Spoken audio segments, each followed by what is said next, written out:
Hey everyone, Evan here. Today we're going to look at a 1 hour self-portrait drawing demonstration that I did for one of my online classes in June.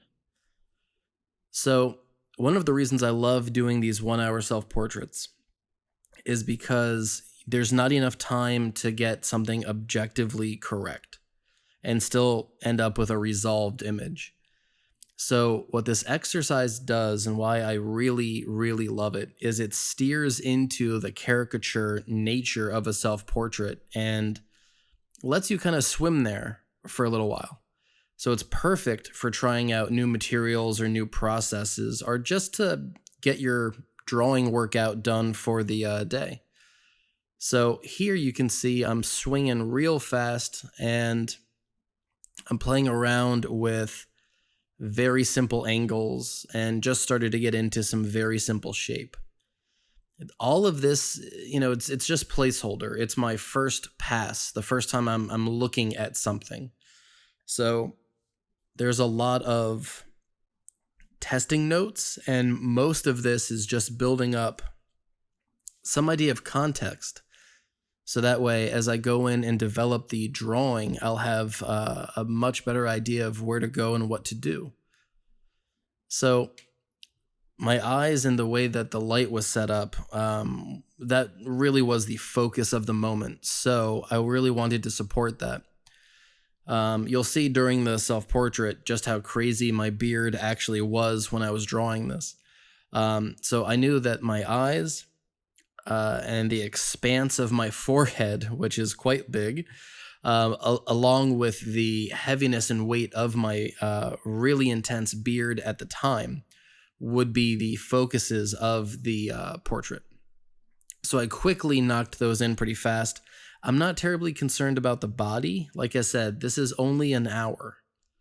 So because we've accepted the challenge of a 1 hour self-portrait, we are inherently accepting some of the limitations that come with that time. So certain things are just going to have to get pushed back and other things are going to need to be prioritized. It's a really fantastic exercise. And what I'm doing right now is building up a sort of stain of a first pass. It's working in open shape, a lot of open tonal marks. I'm starting to hatch a little bit more and push some of the extra values out of a false value tonality schema. What I had before I got a little darker was a very open no-tan concept, Notan. And now I'm going in and starting to put a lot more of my likeness in there. I have my angry drawing face on and hatching around the egg shape that is my big head, and starting to think about the expanse of the form. I'm paying a lot of attention to the planes, and I'm thinking a lot about where my darkest shadows are relative to my light sources. And so this one I had a light coming from one side that was really intense and another secondary light coming from the side. And it was creating a really interesting light and shadow pattern on the form of my face. And so that's something I chose to really steer into. Now, I'm using the 2B General Charcoal pencil. It's an amazing pencil, and it lets me make broad marks very quickly and build up really nice rich shapes, or it lets me create a lot of really subtle hatch marks and incised lines into a tonal field, as I'm doing right there. It also lets me lift out very easily, and it's my favorite grade of their charcoal pencils. I'm not a big fan of the hard ones. For me personally, they're just a little scratchy, but this one's just right. And so I'm starting to play with the geometry and shape of the beard. You can see I'm moving up the corner of my eye a little bit there. So I'm just moving shadows. I'm not really committing to anything, even though I'm starting to put in a decent amount of information. I know I do adjust the cranial mass a little bit more than where it is now. And that's gonna, all of this is just a placeholder. At no point am I ever locked in. At no point am I ever unwilling to change anything at any time, including what I'm doing now. So what I've done is I'm really steering into the gritty, dry nature of the material and how it sits on the tooth of the Canson toned paper surface. And I've just blurred it all out and created a sort of a raw tone to work out of.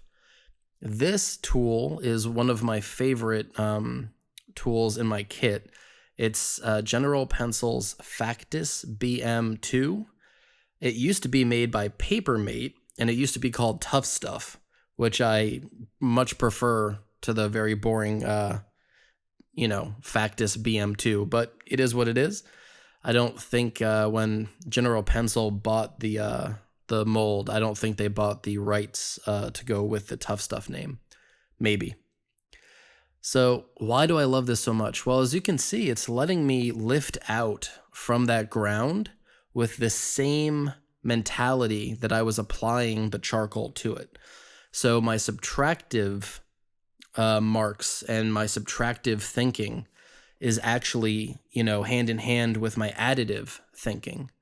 And for me, that changed everything. And this is something I first started to play with when I went to undergrad. My first year in college, I got to work with a couple of students and teachers that really pushed that idea of a breathable drawing as well as precision, and having a tool to lift medium off the page as well as to apply it, and keeping a consistent language was something that I really latched onto.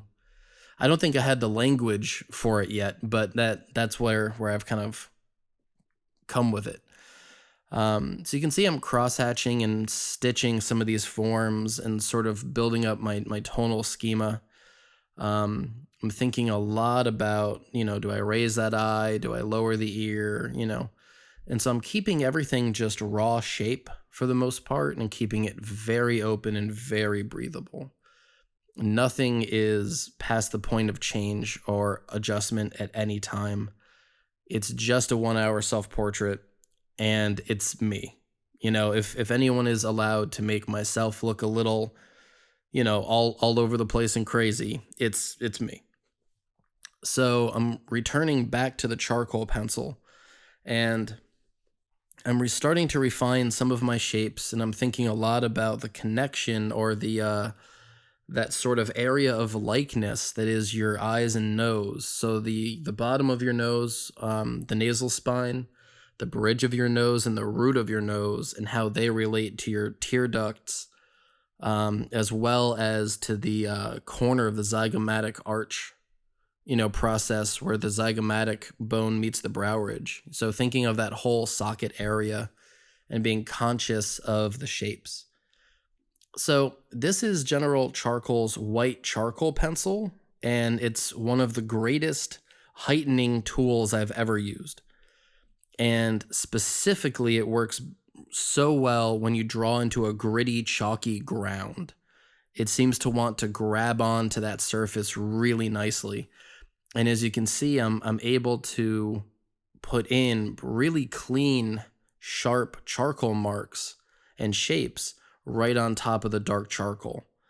And that's because the charcoal, that chalky grit that the charcoal pencil, the black one, has, specifically works well with the white. They go hand in hand so well.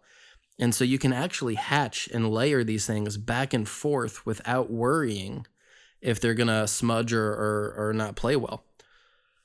So why did I dive into the white so early? I just got bored, honestly. I think I could have probably pushed the eraser tool in this drawing a lot more and held off on the white for a while. But I just wanted to switch my medium, which helps to curate how I search for things and consider different moments. And the white was a promising time that I just wanted to dive into. So here I'm hatching with some of the planes, trying to bring my face forward, trying to bring that cheekbone and the side of the head forward. And this is how I'm starting to approach a more accurate width to my head.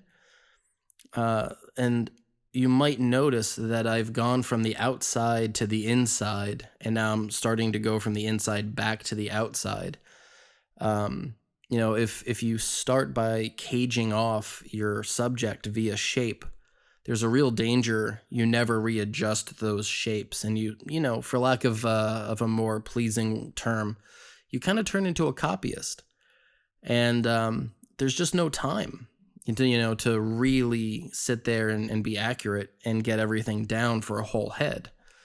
So I really want to make sure that I'm not leaving the responsibility of a resolve on my initial marks. So everything that I'm doing now, it's all placeholder.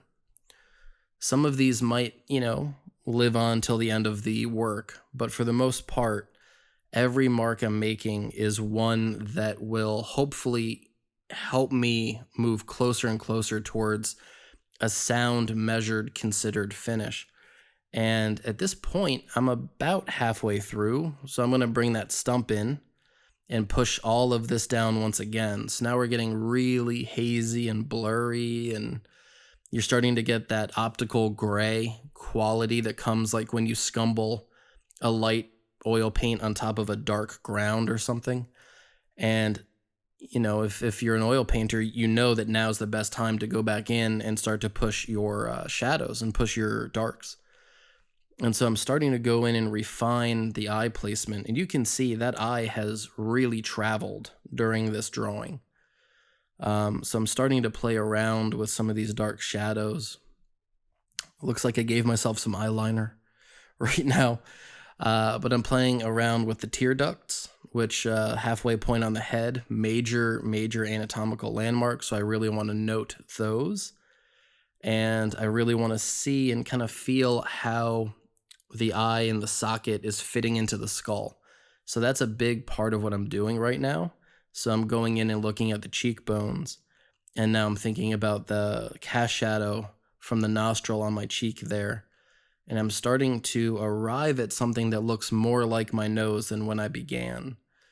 So you can see just a couple of touches can really lend a strong focus. Starting to think about those volumes on the cranial mass. Like I said, I have a pretty expansive forehead being bald. So I have a lot of room to model and create simple form up there, which is a blessing, frankly, when it comes to a 1 hour self-portrait. So I'm playing around with some of the modeling, thinking about the brow ridge, thinking about the frontal eminence, and working around that area. You'll notice I'm hatching with curvatures, and I'm thinking about how my marks are now affecting my form.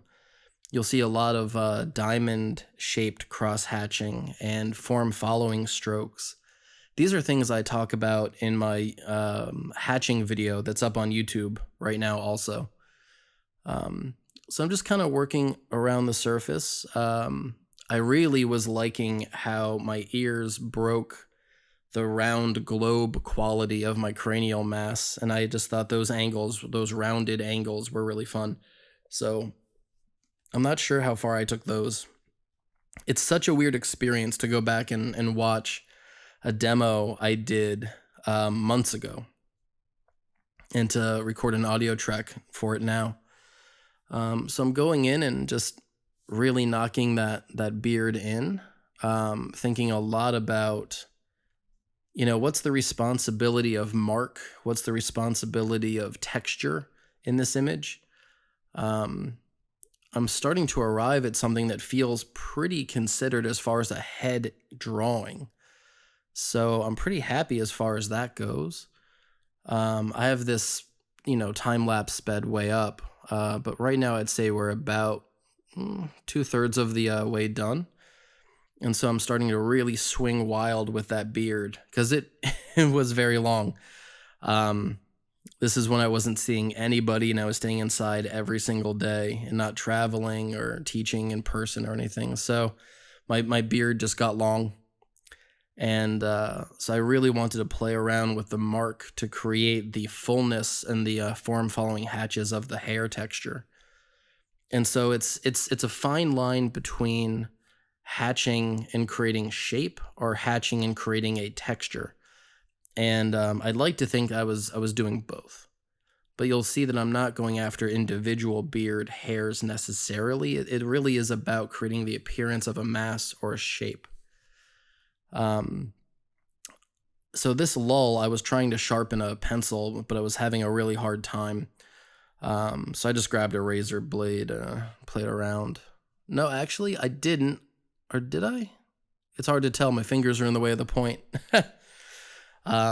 But yeah, just going in and putting in a couple of contours, putting in a couple of texture notes for the stubble up in that region, and thinking a lot about, local color of the hair, on my eyebrows and my beard versus the light and shadow pattern on my skin. Now I'm going in with the white and starting to enhance the beard texture and fullness and get all the color. Those of you that know me in person know I have a really colorful beard, especially when it gets long. All the colors seem to pop out. And so I wanted to get the feeling of this beard taking over my face and just being a stark contrast to the rest of it. And what I think happened was I was able to use the curvilinear organic qualities and rhythms that were happening within the beard, and that made everything else feel more structured by comparison, which is pretty wonderful to have that contrast work out. So that's my process here and a little bit of my thinking, and I'm trying not to overdo any one moment. So I'm keeping my pressure very light when I go in and stump things out. But you can see that I've really addressed, the basics of what I need for my eyes, nose, mouth, and cranial mass. Starting to lift out a little bit to bring that light in. That's going to work well because that's the reflected light mass in that area, or that secondary, not as critical light. So I'm not too worried about that. So I'm going back in with the heaviness of the beard, trying to hit some of those key moments of the corners of my mouth, the separations of the lips, but also folding in some of the shape of the beard into it.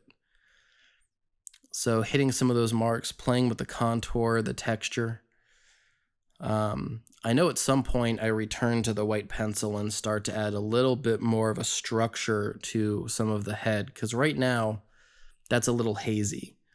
I definitely took the liberty of leaving the ears more or less just an ear shape instead of really being critical about the forms. And I think that's just because this is an expression of someone looking, well, myself looking at myself. And there's an intensity in that viewing that will let me, let the ears kind of fade out a little bit from focus.